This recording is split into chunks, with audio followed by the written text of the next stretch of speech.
Les impôts et les taxes sont des prélèvements que l'État opère sur les ressources des personnes physiques ou morales. À quoi bon de s'acquitter de ces impôts? La réponse en début d'édition.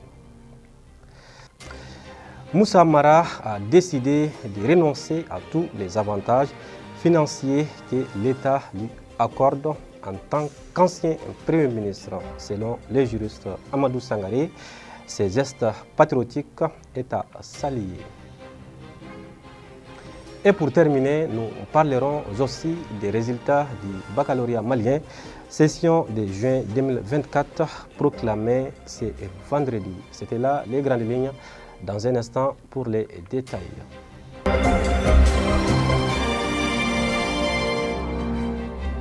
Fidèles téléspectateurs, merci de nous rejoindre sur Endomédia. Je l'ai annoncé dans les titres.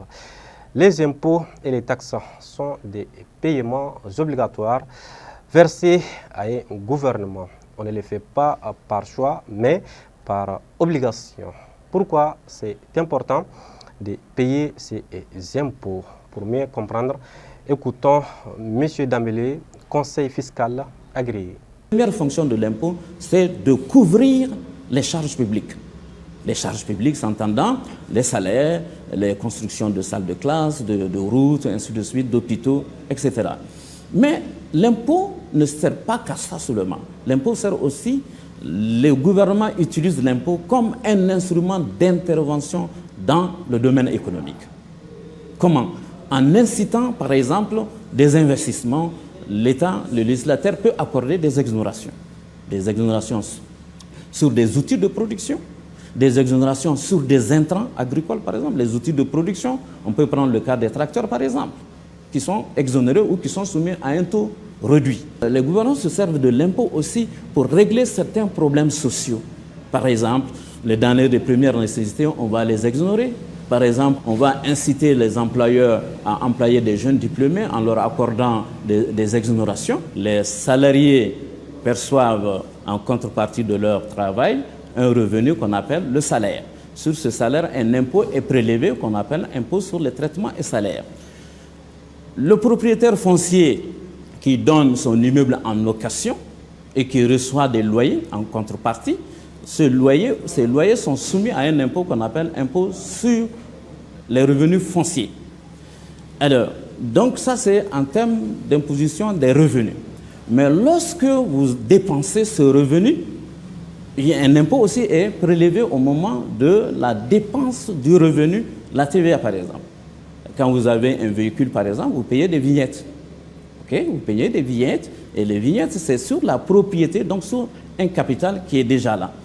Donc, l'impôt, c'est soit sur le revenu au moment de son acquisition, soit au moment de la dépense du revenu, ou même lorsque ce revenu est constitué déjà dans le patrimoine sous forme de capital. Notre nouvelle constitution, à son article 27, dit que tout citoyen doit œuvrer pour le bien-être de la collectivité et s'acquitter de ses obligations fiscales. Donc, vous comprendrez là que le civisme, c'est ce qui devrait être l'attitude de tout citoyen, et l'incivisme, ce serait vraiment le contraire du bon citoyen. Parlons de l'éducation. Les résultats du baccalauréat malien, session de juin 2024, ont été proclamés ce vendredi 9 août dans des différents lycées. Le taux de réussite de cette année est 27,39%. Quant aux candidats, si certains se réjouissent des résultats, d'autres en disent le contraire. Tout s'est bien déroulé. Tout s'est bien déroulé comme prévu.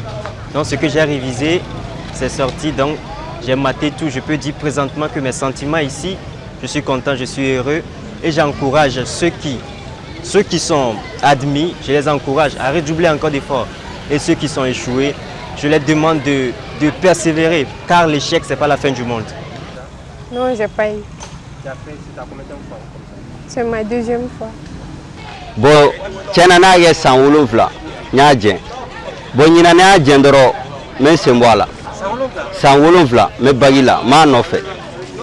Bon, nous on t'a donc garcia de roi, comme on finit nos ouro de roi, ma c'est la donwa. À présent, place à l'actualité internationale. On en sait plus avec Maïmouna Maïga. Nous débutons au Niger. Le gouvernement de la République du Niger, totalement solidaire du gouvernement et du peuple malien, décide en toute souveraineté de la rupture avec effet immédiat des relations diplomatiques entre la République du Niger et l'Ukraine, a déclaré le porte-parole du gouvernement nigérien, le colonel-major Amadou Abdrahman, dans un communiqué lu à la télévision publique. La décision intervient 2 jours après que le Mali a également rompu ses liens avec l'Ukraine. Partant au Burkina Faso, le président du Faso, le colonel Ibrahim Traoré, et son homologue de la République de Sierra Leone, Julius Manda Bio, ont eu ce mercredi un tête-à-tête au palais de Koulouba à Ouagadougou, à l'issue d'une scène de travail élargie aux délégations.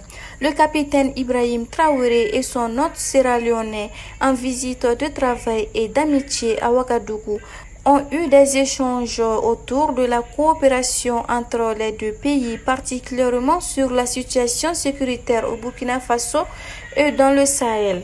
Et enfin, au Nigeria, la communauté économique des États de l'Afrique de l'Ouest, CEDEAO, a annoncé suivre de près les manifestations en bad governance en cours au Nigeria et a exhorté les manifestants et toutes les parties prenantes à tenir compte de l'appel du président Bola Tinubu en faveur d'un dialogue exclusif pour la résolution de tous les griefs. L'exhortation de la CEDEAO aux manifestants et à toutes les parties prenantes a été lancée par sa commission dans un communiqué daté du 5 août 2024. Et c'est tout pour l'actualité internationale d'aujourd'hui. Retour à l'actualité nationale, comme je vous le disais dans les titres. Monsieur Moussa Mara a décidé de renoncer à tous les avantages financiers que l'État lui accordait en tant qu'ancien Premier ministre. Cette décision, selon Mara, a pour objectif de soulager les finances publiques en cette période de crise que traverse notre pays. Le juriste Amadou Sangaré a apprécié les gestes.